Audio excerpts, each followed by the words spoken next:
Bonjour à tous et soyez les bienvenus dans Afrique Avenir, l'émission des entrepreneurs du continent sur BBC Afrique.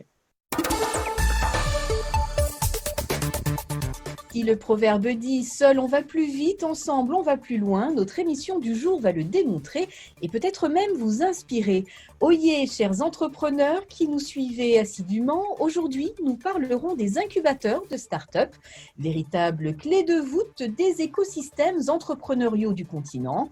Alors ne quittez pas si vous voulez mieux comprendre leur fonctionnement et comment elles peuvent vous aider à booster votre activité. Afrique Avenir, Anne-Marie Diaz-Borges. Et pour parler de ces fameuses structures qui aident les startups au quotidien, je suis en compagnie de Samir Abdelkrim, fondateur d'Emerging Valley et de Startup Bricks.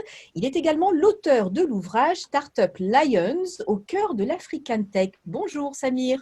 Bonjour. Bonjour également à vous, Malik Diouf, cofondateur et PDG de l'Africa Mobile. Soyez le bienvenu. Bonjour.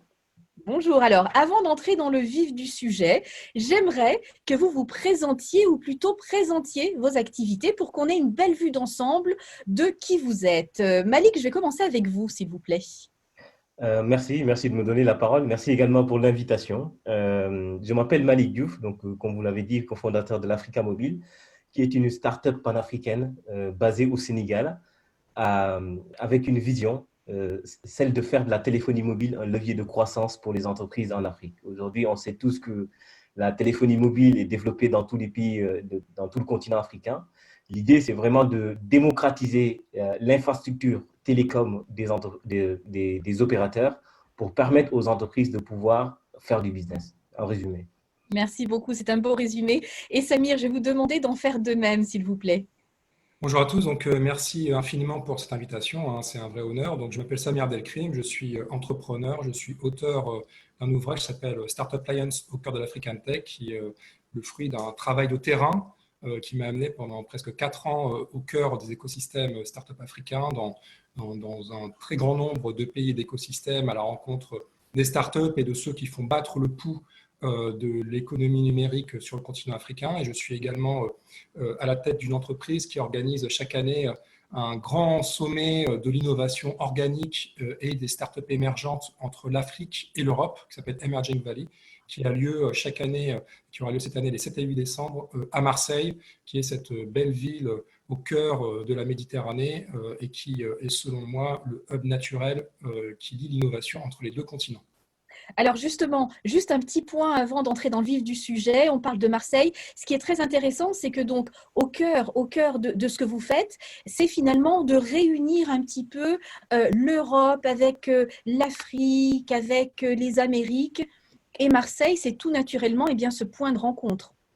Oui, tout à fait. Et on voit que si on est sur ce contexte particulier de résilience, parce que c'est vraiment ça le mot-clé qu'il faut garder à l'esprit quand on parle de comment l'entrepreneuriat et comment les incubateurs font face à la crise du Covid, et d'autant plus sur le continent africain, lorsque l'on sait que les dispositifs d'appui sont extrêmement faibles et extrêmement peu existants par rapport à ce que l'on peut voir et la chance dont bénéficient les écosystèmes, notamment sur la rive nord de la Méditerranée, en Occident, en Europe, c'est qu'on voit qu'il y a un besoin de solidarité, il y a un besoin d'entraide, il y a un besoin de faire émerger quelque part ce que moi j'appelle une communauté de destin numérique entre l'Europe et l'Afrique. C'est ce qu'on essaie de faire nous pendant Emerging Valley, ce qu'on a fait en 2019 en mettant face à face, peut-être que je reviendrai plus tard dessus, les incubateurs européens et les incubateurs du continent africain. Et par exemple,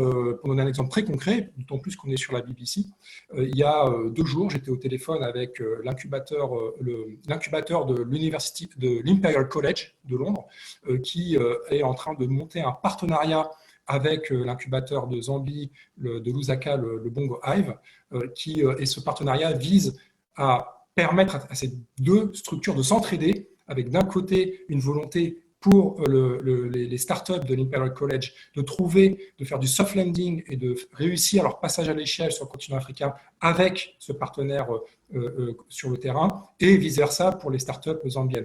Donc on voit que ce Covid-19 et son impact, au lieu de séparer, je pense, peut permettre d'accélérer les solidarités entre acteurs du digital, entre nos deux continents, africains et européens. Et à Marseille, on essaye d'incarner cela avec Emerging Valley. Merci beaucoup. Donc, vous avez mentionné l'impact évidemment de cette crise du Covid-19. Ça va sans dire que tous les secteurs sont touchés. Malik, vous qui travaillez au Sénégal, on a vu le Sénégal démontrer avec brio comment un État, si pauvre soit-il, peut gérer très très bien cette crise. Comment le Covid-19 a impacté votre activité ? Ben écoutez, nous, clairement, hein, comme tout le monde, je ne vais pas vous mentir, on a été impacté. Heureusement, on est dans le domaine du digital, de la mobilité en particulier. Globalement, on a eu un impact négatif et un impact positif. Impact négatif de la part des partenaires avec qui on travaille quotidiennement et qui eux-mêmes se sont retrouvés du jour au lendemain face à une incertitude. Notamment, tout le monde a su quand est-ce que ça a commencé, mais personne n'était capable de voir quand est-ce que ça allait se terminer. Et ça, c'était vraiment le grand inconnu pour ces partenaires qui, dès le départ, nous ont accompagnés.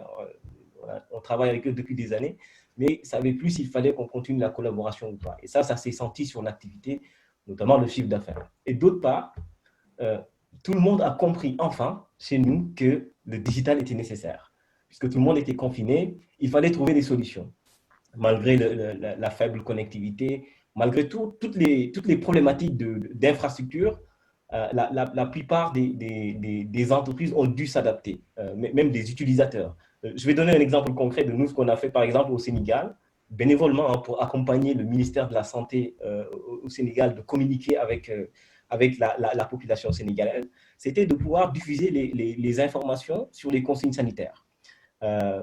Malheureusement, pour se connecter sur les sites Internet, les gens ont besoin d'Internet. Le problème, c'est que tout le territoire sénégalais n'est pas encore connecté.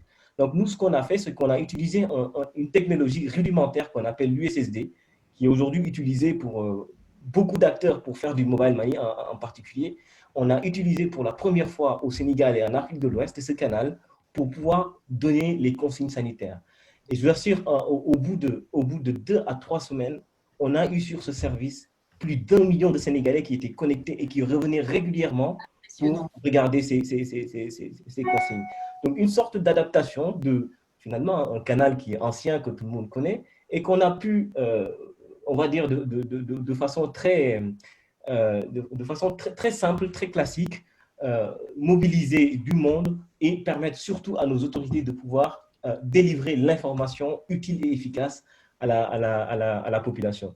Donc voilà, il y a eu du négatif, hein, sur le business, ça faut le dire. Il y a eu du positif. On a pu détourner des usages, en fait. Ce qu'on utilisait avant pour faire du mobile money, on l'a utilisé pour faire de l'information. Et aujourd'hui encore, on est en train de sortir, entre guillemets, de cette crise-là. On est sollicité par beaucoup d'organismes, d'ONG qui aujourd'hui avaient leur service sur Internet et qui cherchent à le décliner, notamment via l'USSD. Merci. Et puis, il faut mentionner que vous n'êtes pas seulement actif au Sénégal. Hein. Ah oui, clairement, aujourd'hui, on a commencé au Sénégal, comme j'ai dit au départ. Aujourd'hui, la plateforme est connectée sur 10 pays en Afrique de l'Ouest, même centrale. On est connecté sur le Sénégal, les 2 Guinées, Conakry, Bissau, le Mali, le Niger, le Burkina Faso, le Bénin, le Togo, la Côte d'Ivoire. Et on a commencé le Cameroun et le Burundi depuis le début de cette année. Et on va continuer à se connecter sur l'ensemble du continent africain dans les mois, les semaines à venir. Fabuleux, bravo. Alors, Samir, je peux dire que vous êtes vraiment un grand champion de l'innovation africaine. Est-ce que vous constatez aussi qu'avec cette crise, eh bien, toute la créativité de notre continent, eh bien, elle surgit? Alors, je ne sais pas si je suis un grand champion de l'innovation africaine. En tout cas, je suis admiratif de personnalités et d'acteurs comme Malik Diouf qui, sur le terrain, ont un impact absolument décisif, notamment au niveau, ce qu'il décrit très bien, de la base de la pyramide, hein, avec des effets démultiplicateurs. Et cette manière d'inventer quelque part de nouveaux usages, il a lui-même dit qu'il a hacké des usages pour inventer des nouveaux modèles économiques, une nouvelle façon d'utiliser Internet plus proche des réalités du terrain.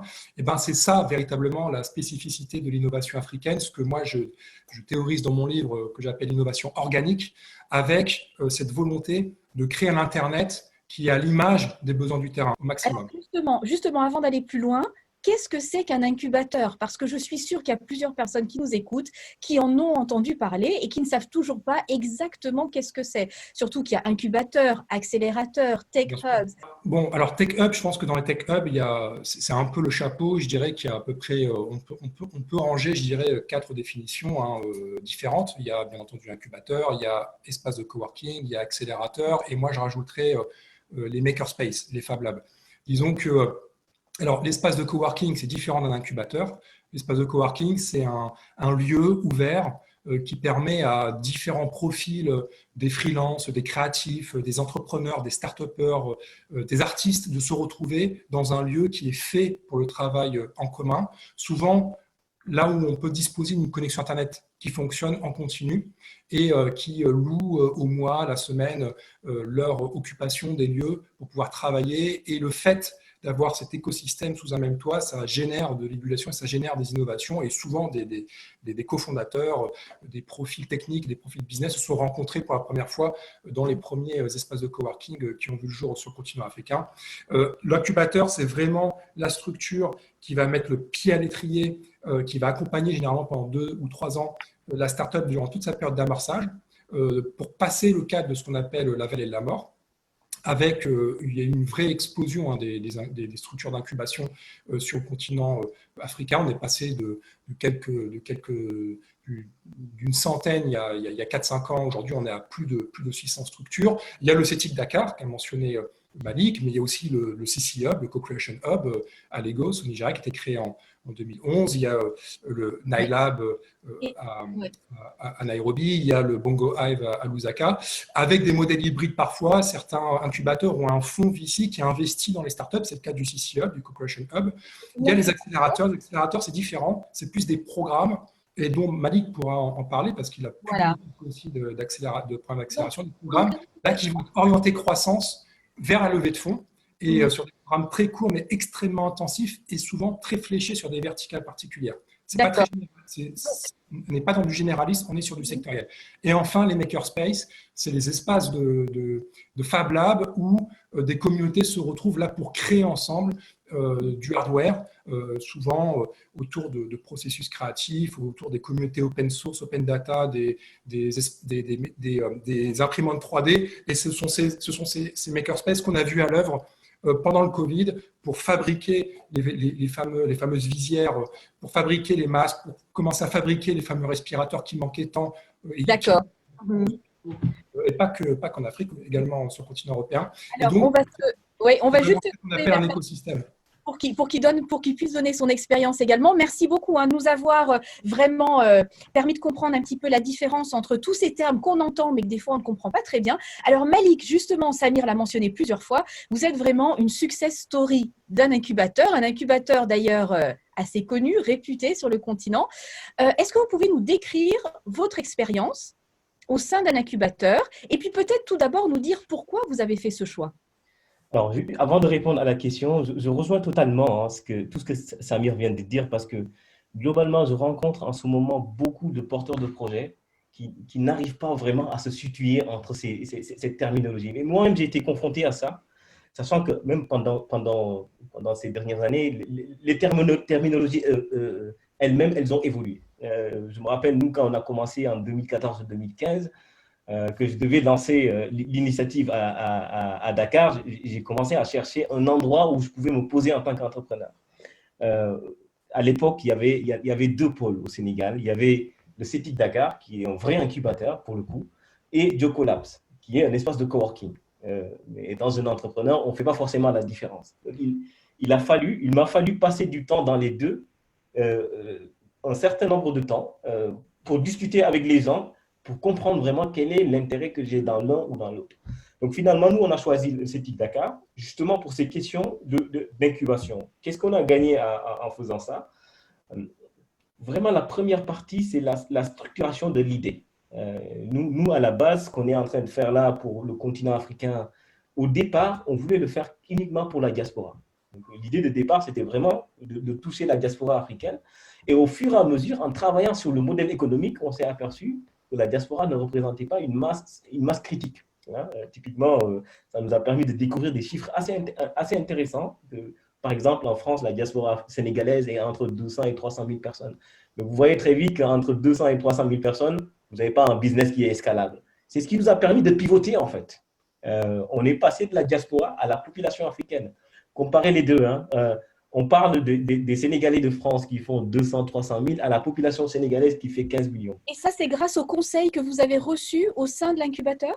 Exactement. Il y a tout un accompagnement, des challenges qui sont des points réguliers à faire avec des experts dans les différents domaines. Vous arrivez avec votre idée, votre projet, on va vous demander un business plan.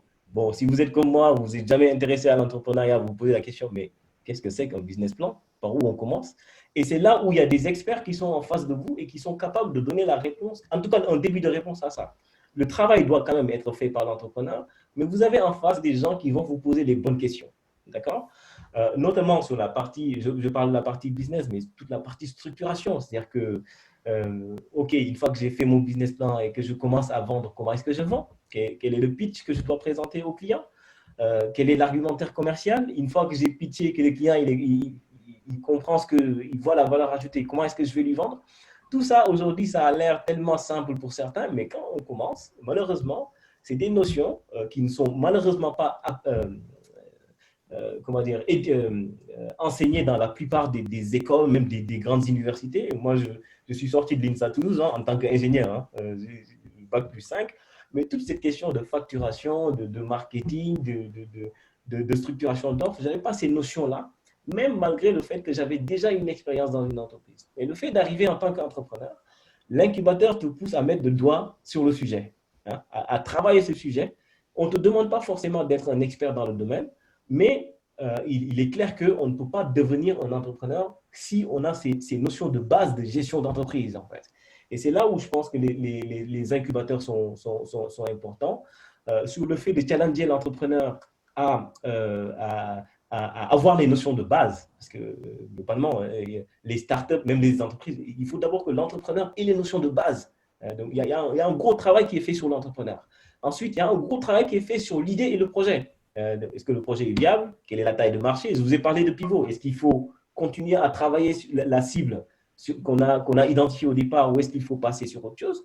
Et c'est l'ensemble de tout ça qui fait au final, en fait, que vous réussissez ou que vous ne réussissez pas. Et donc, je pense qu'aujourd'hui, encore plus dans des pays comme les nôtres, on a besoin de ces incubateurs et de tout l'écosystème d'accompagnement, parce qu'on parle d'incubateurs, mais il faut que l'écosystème, et Voilà. j'aime bien prononcer ce mot écosystème, Ouais. un incubateur, un entrepreneur dans un écosystème faible peut difficilement réussir.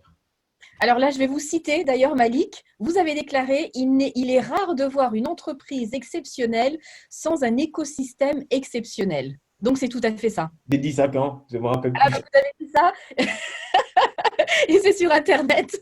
Ah, mais parfait. Alors, avant, parce que j'aimerais vraiment qu'on explore cette question de l'écosystème, de comment ces incubateurs peuvent vraiment apporter le levier dont le continent a besoin.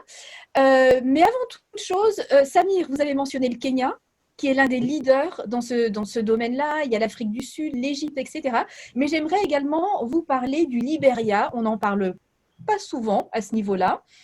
Et alors, il y a 8 ans, il y a le premier incubateur qui a vu le jour et notre collègue Massa Kane s'y est rendu parce que cet incubateur, il a véritablement transformé le tissu entrepreneurial. Dès qu'on arrive à iLab, on remarque tout de suite qu'il fait frais, que tout est propre et qu'il y a une rangée d'ordinateurs le long du mur. C'est l'endroit rêvé pour faire grandir sa start-up. Le pays n'avait encore rien de vu de tel quand l'incubateur a ouvert il y a 8 ans. Mais aujourd'hui, les entrepreneurs se bousculent pour y obtenir une place. Bonjour, je suis Carter Draper, le directeur d'iLab au Libéria. Sur le continent, il y a vraiment de grandes différences quand on parle de pôle technologique. Ici au Liberia, on a de graves problèmes d'infrastructure que n'ont pas des pays comme le Ghana ou le Kenya. On doit fournir l'accès Internet qui coûte très cher et aussi louer un espace physique dans le centre-ville de Monrovia, ce qui n'est pas donné non plus. C'est pourquoi quand on a commencé ici, on a dû avoir une approche un peu différente. Notre priorité a été de renforcer nos capacités et de mettre l'accent sur des entreprises qui développent des solutions à nos problèmes locaux. Et d'après vous, comment est-ce que les choses vont se développer dans les 10 prochaines années? On aimerait bien arriver au même niveau que d'autres pôles iLab comme celui de Nairobi par exemple, mais on a encore un bout de chemin à faire. On a des obstacles au niveau d'infrastructure, mais on a aussi besoin d'avoir un meilleur approvisionnement en électricité. En ce moment, on a un générateur pour faire face aux coupures régulières. Parfois, quand on va aux conférences internationales et on raconte comment on fait pour opérer au jour le jour, ça paraît inimaginable. Mais malgré tous ces défis, on arrive tout de même à rayonner et à avoir un réel impact. Et aujourd'hui, nos communautés arrivent à monter leurs propres entreprises grâce à nous. Starting little businesses and all of that as a result of our impact and our effort in addition to other institutions. Alors on voit des créateurs, des leaders d'entreprises qui veulent à tout prix réussir, mais il reste encore de grands défis dans certains de nos pays du continent. Samir, vous qui opérez dans plus d'une vingtaine de pays d'Afrique, j'ai envie de dire, que vous connaissez en tout cas très très bien, quels restent les grands défis auxquels nos entrepreneurs africains sont confrontés? Et puis d'après vous, comment est-ce qu'on peut les surmonter rapidement? Alors, nous, ce qu'on essaye de faire, le problème pour arriver justement à ce que les startups, à ce que les entrepreneurs, à ce que les écosystèmes puissent justement passer un cap et puissent permettre aux startups de survivre à ce qu'on appelle la vallée de la mort, c'est-à-dire parce qu'il y a un taux de mortalité qui est quand même très important, il faut quand même le dire, au niveau des startups en général et des startups africaines en particulier.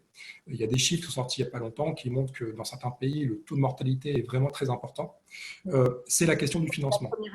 Et je pense que si on n'aborde pas la question du financement, c'est vraiment un aspect important qui doit vraiment être mis en avant.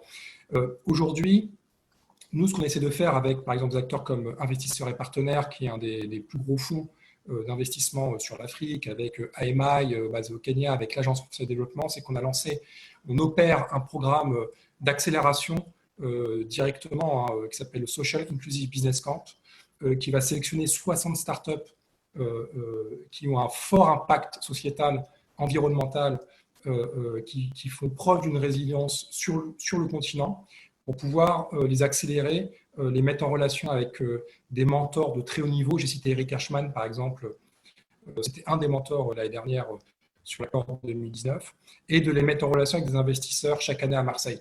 Et je pense qu'il faut multiplier ce type d'initiative, d'autant plus qu'aujourd'hui, les banques, déjà qui ne prêtaient pas beaucoup, vont clairement fermer le robinet du financement. Ça, c'est un vrai problème. Beaucoup de bailleurs, beaucoup de donneurs vont probablement décaler dans le temps des programmes de soutien aux incubateurs, aux écosystèmes qui peuvent avoir un impact très direct sur la survie de certains de ces acteurs. Et les fonds d'investissement eux-mêmes, les VC, tout cet écosystème qui est en train d'exploser. Et si on regarde les chiffres, par exemple, de Partech Africa, on est quand même arrivé à 2 milliards de dollars de fonds levés par les startups africaines en 2019, alors qu'on partait de moins d'une centaine de millions de dollars il y a 5 ou 6 ans. Donc, on était vraiment sur une multiplication quasiment par 2, on était sur une exponentielle. Ça, ce niveau de financement va être très fortement impacté par le Covid, parce que les infos qu'on a, c'est que les investisseurs aujourd'hui vont mettre le focus sur leur portefeuille existant et vont cesser d'investir. En tout cas, il va y avoir un mouvement de ralentissement des décisions d'investissement. Donc, c'est très important de garder à l'esprit que les incubateurs et la question de l'accès au financement sont absolument primordiaux pour permettre la survie des startups africaines. Et l'un ne peut pas aller sans l'autre. On peut avoir une très belle infrastructure, s'il n'y a pas le financement, c'est un vrai problème. Alors, on parle d'écosystèmes. Donc là, le Liberia, effectivement, avec iLab, c'est un écosystème qui rencontre d'énormes difficultés. ça c'est clair. Et on prend le cas d'écosystèmes beaucoup plus évolués, comme vous avez parlé du Kenya. Alors le Kenya c'est spécifique, il y a quand même une histoire derrière, c'est le pays du mobile money, ça a commencé il y a 20 ans, tout ça, en 97, avec l'arrivée sur le marché de M-Pesa, qui fait que c'est un écosystème qui s'est développé plus vite, plus tôt, plus rapidement, qui a attiré beaucoup de talents internationaux. Et pourtant, on voit qu'il y a un impact du Covid très sévère sur le tissu des PME, des startups, des entreprises kenyanes. C'est la même chose en Afrique du Sud, c'est également la même chose au Nigeria, mais en même temps, les opportunités, c'est qu'on voit que le fait, notamment du confinement, du lockdown, comme on dit dans les pays anglophones, permet d'accélérer la digitalisation des sociétés. Clairement. Et par exemple, un champion de l'innovation, pour reprendre notre expression qui s'appelle Omar Cissé, avec une start-up que connaît très bien d'ailleurs Malik, avec une start-up qui s'appelle InTouch, est en train véritablement de digitaliser tous les paiements au niveau des grandes infrastructures. Par exemple, le terminal rouillé de Dakar a adopté le cashless pour éviter justement la propagation d'épidémies, parce que l'argent, ça c'est l'OMS qui le dit, hein, c'est pas moi, c'est l'argent se transmettait sur les billets, avec le Covid, le virus se transmettait avec le cash, parce qu'on était dans des échanges physiques. Donc le cashless, la digitalisation, la fintech permet, en servant de gestes barrières contre le Covid, rentre dans les mœurs. Et on voit que cette période peut permettre aussi à l'Afrique et au continent africain de faire un pas de géant et de prendre le lead mondial sur les fintechs, sachant que c'est déjà le continent berceau de la fintech avec M-Pesa. Alors, merci beaucoup. Malik, très rapidement, parce qu'il nous reste environ 1 minute 30. Malik, pour tous les entrepreneurs qui nous écoutent et qui sont admiratifs de votre parcours, quel est le conseil que vous leur donneriez de ce qu'il en est des incubateurs? Bon, c'est un conseil que moi, on m'a donné, c'est qu'un entrepreneur doit être bien entouré. Vous allez sur Google, vous tapez, vous retrouvez exactement la même phrase. Un entrepreneur ne peut pas tout connaître tous les tenants et les aboutissants, donc il doit être entouré. Quand on commence, la meilleure façon de le faire, je pense, c'est de trouver des structures accompagnatrices, comme les incubateurs, comme si on peut, à défaut d'incubateurs, d'être dans des espaces de coworking où on peut rencontrer d'autres entrepreneurs. Si on est avancé, d'essayer de participer à des programmes d'accélération, même si ça n'a pas d'impact sur votre business proprement parlé, ce qui est sûr et certain, c'est que ça va avoir un impact sur vous en tant qu'entrepreneur. Et aujourd'hui, on sait que dans les startups, la propriété intellectuelle, on va dire, à plus de 50%, c'est l'entrepreneur. Les VC, les business angels, ils investissent peu sur l'idée ou sur le projet. Ils investissent sur l'entrepreneur. Donc voilà, si j'avais un conseil à donner aux entrepreneurs, c'est de leur dire, bon, faites-vous accompagner si vous pouvez par des incubateurs.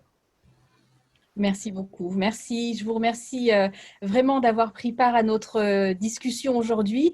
Très intéressante parce que vous nous avez permis, Samir, de comprendre tout le fonctionnement, la machine derrière, ainsi que tout le potentiel énorme dont regorge notre continent.